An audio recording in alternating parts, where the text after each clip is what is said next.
ত্রামণ্ডল হ্যাঁ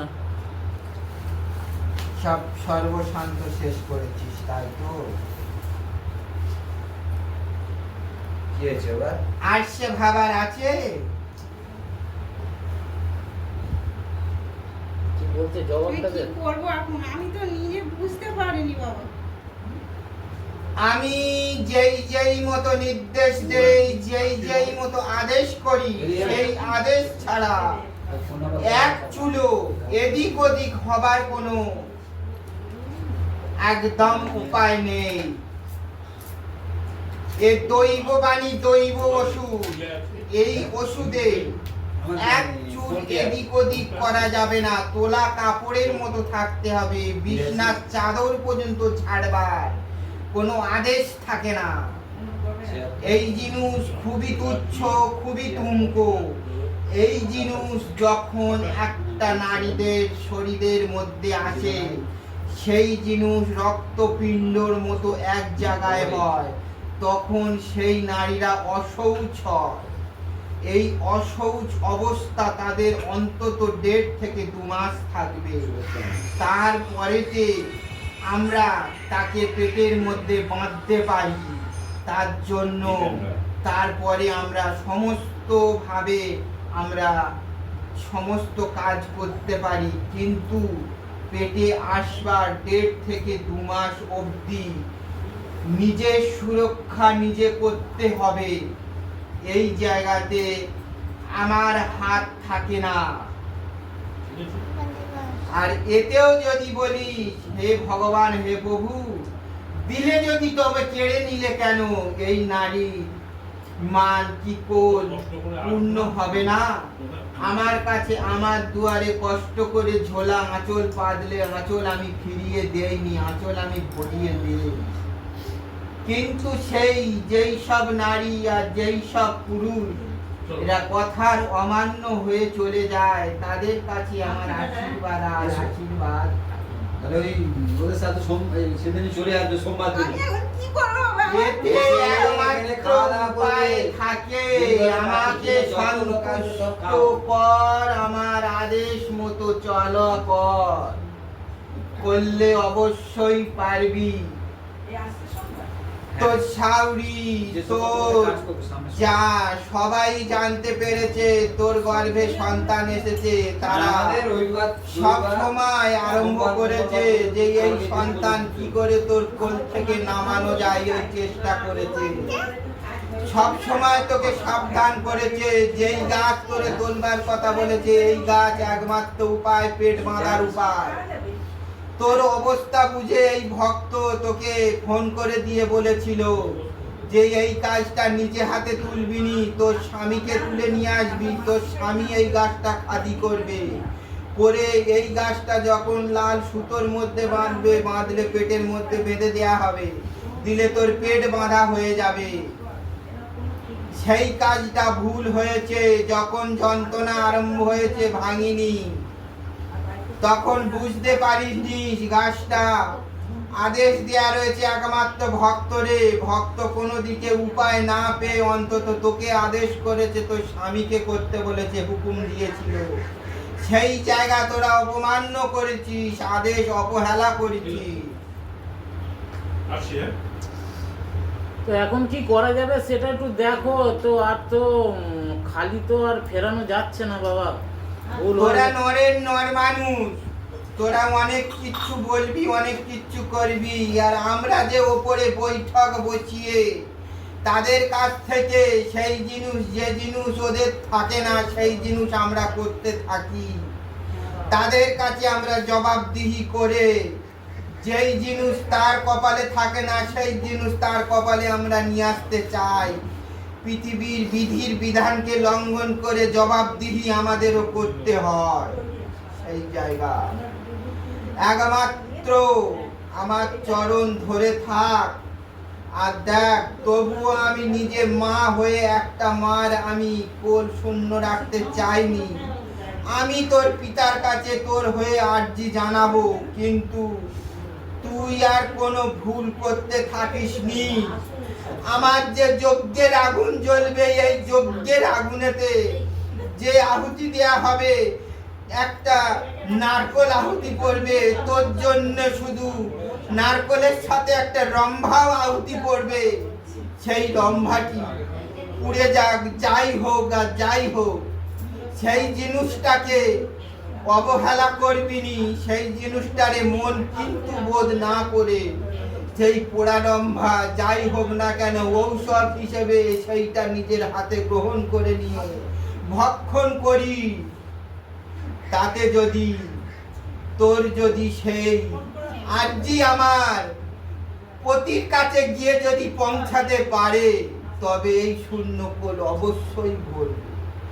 আর যদি মনে কিন্তু বোধ নিয়ে এই জিনিস একটুখানির জন্য যদি ভুল বুঝে অপমানিত করে অপমান্য করে যদি না গ্রহণ করিস, তাহলে আমার স্বামীর কাছে আমার কোনো আরজি চলবে না।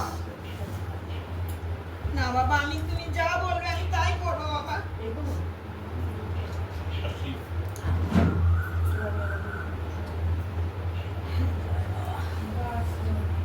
সেই দিন আমার প্রথম পুজোর দিন উপবাস থাকবি, উপবাস হয়ে আসবি। উপবাস হয়ে কেউ তোরে কোনো কিছু কথা বলবে না, কেউ তোরে বারণও করবে না। আমার দরজায় আঁচল ধরিস। আমি তো মা, মা হয়ে আর একটা মাকে আমি জানাচ্ছি, এটা তোর পিতা কোনোদিন বলবে না, বলে দেবে না। তাদের জবাবদিহি করতে হয়, তারা কোনোদিন বলবে না।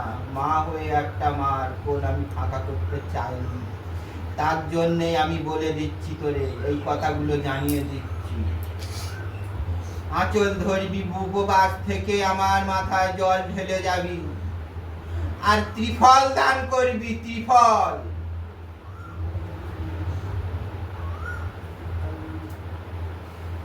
ত্রিফল দান করবি। ত্রিফল দান করে তার কাছে সেই জিনিস আমার স্বামীর কাছ থেকে চেয়ে নিয়ে যাবি। সেই ফল, ত্রিফলটা কি বাবা? নরের মানুষ হয়েছিস, এত জায়গায় আমার কাছে মন্দিরে এতদিন আসতেছিস, এত কিছু, আর ত্রিফল কি জিনিস জানিস নি? ত্রিফল পত্র হলো বেলপাত্তা, ত্রিফল ফল হচ্ছে বেল ফল, আমার প্রিয় ফল বেল ফল। এখন তো আমার পেট যন্ত্রণা করে মাঝে মাঝে। এই বেল আমার দান করবি, আর আমার কাছে মনের বাঞ্ছা জানাবি।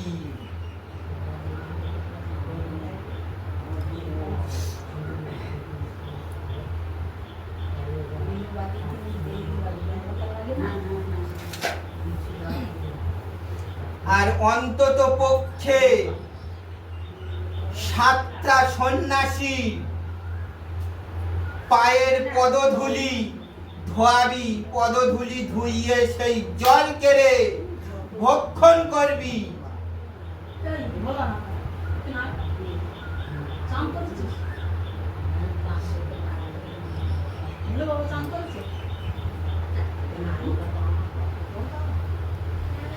সন্ন্যাসী বলতে যারা সন্ন্যাস নিয়ে আছে বাবা, তাদের? যারা সন্ন্যাস গ্রহণ করেছে, যারা উত্তরীয় পরিধান করেছে গলায়, যারা দেখবি 1 মাসের উত্তরীয় গলায় নিয়েছে, সেই রকম তাদের চরণ ধুলি ধৌত করে নিয়ে সেই জল ভক্ষণ করবি।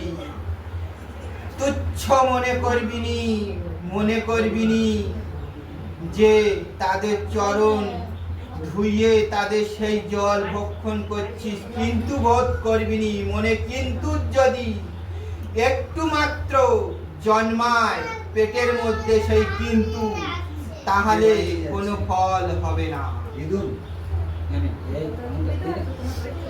কিন্তু বোধ মনে করবিনি, মনের মধ্যে যেন এক চুলো জানো না অসংশয় মনে হয় যে কি কারণে পা ধোয়াচ্ছি, কেন বা খাবো তার পা ধোয়ানো জল, কি কারণে পোড়া রম্ভা আমি ভক্ষণ করব, এই কিন্তু বোধ মনে জাগাবি।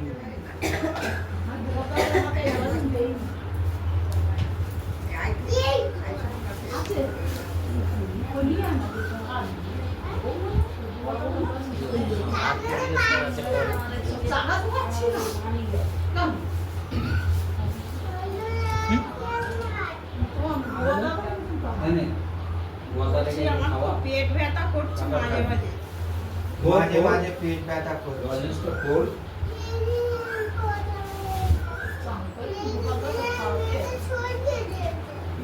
তুই চাঁদে ধানকুড়ি পাতা তুলে দিয়ে খা। দে আমার পুরো দেই দে। আর জল কিছু নিয়ে এসেছিস? পড়ানোর জন্য জল নিয়ে এসছো কিছু? না। দে আমার কাছে, যদি না নিয়ে এসে থাকিস আমার সামনে যে গ্লাস আছে সেই গ্লাস দিয়ে দে, আমি পরিয়ে দিচ্ছি, সেই জলটা খাবি আর পেটে বুলিয়ে দিই। কেন বাবা? এটা দাদা ছুঁয়ে খাইয়ে দে আগে। খাইয়ে দে। খাইয়ে দে। বাবা তুমি খেয়ে নাও। মুখে দাও।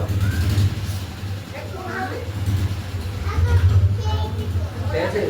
এবার তাহলে তুই খেয়ে নে।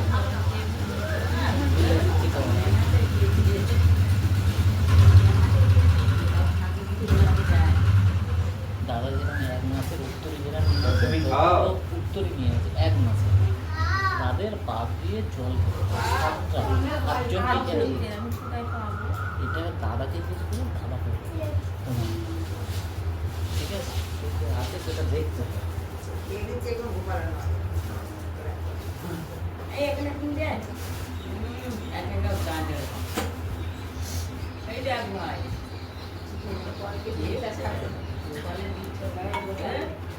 আচ্ছা, এটা কি করবে এখন? সবটাই খেয়ে নেবে?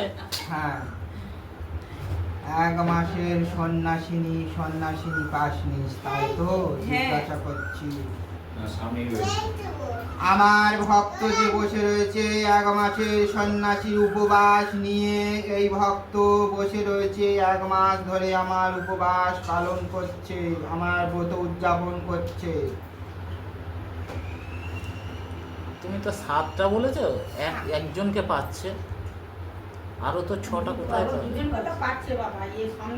আর এইবারে আমার 1 তার মাসে পাশে 3 দিন কম থেকে আছে। আজ যে সব দেবী সন্ন্যাসীরা থাকবে, সেই সমস্ত সন্ন্যাসীদের সামনের থেকে গিয়ে তাদের পদধূলি ধুইয়ে নিয়ে অবশ্যই মার্কা মারা 2 জন তো অবশ্যই থাকতেছে। আর এই যে 1 মাসের সন্ন্যাসী যে হয়ে রয়েছে, এই 1 মাসের সন্ন্যাসী 7টা সন্ন্যাসী যদি না পাচ্ছিস, অন্য আরো সন্ন্যাসী নিয়ে নিবি। আর 1 মাসের যে সন্ন্যাসী রয়েছে সেই সন্ন্যাসীর হাতেতে একটি লাল বস্ত্র উড়নি সহ দিয়ে দিবি, তার হাতে অন্ন বস্ত্র এবং তার দান স্বরূপ তার হাতে 101 টাকা হোক আর 5টা গোটা ফল হোক তার হাতে তুলে দিয়ে তার পায়ের থেকে তার পদধূলি ধোয়ানো জল নিয়ে নিবি।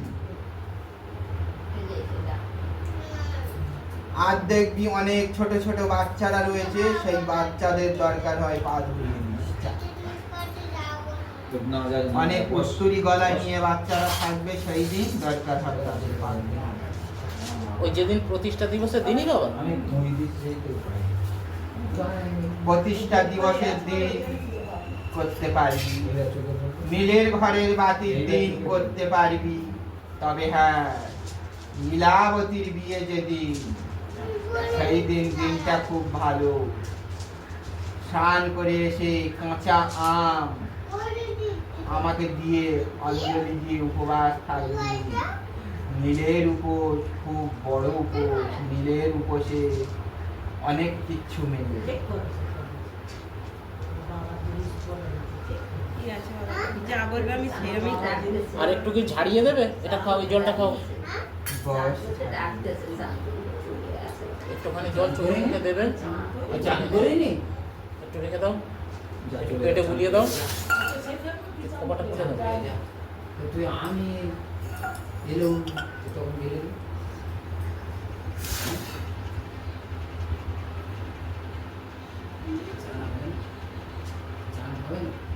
কেন শরীর গরম হয়ে যাবে, শরীর গরম হয়ে যাবে, স্নান করতে হবে। এটা একটু চোখে মুখে দাও, আর যেখানে পেট ব্যথা ক্ষয় আমার রুদ্রর আসন বন্ধন ক্ষয়, ক্ষয় আমার রুদ্রর আসন বন্ধন ক্ষয়, ক্ষয় আমার রুদ্রর আসন বন্ধন ক্ষয়। তো তোমার যারে ভক্ত যা স্নান করে যা স্নান করে। যা স্নান করে যাবে না, বলো। যা স্নান করে যা।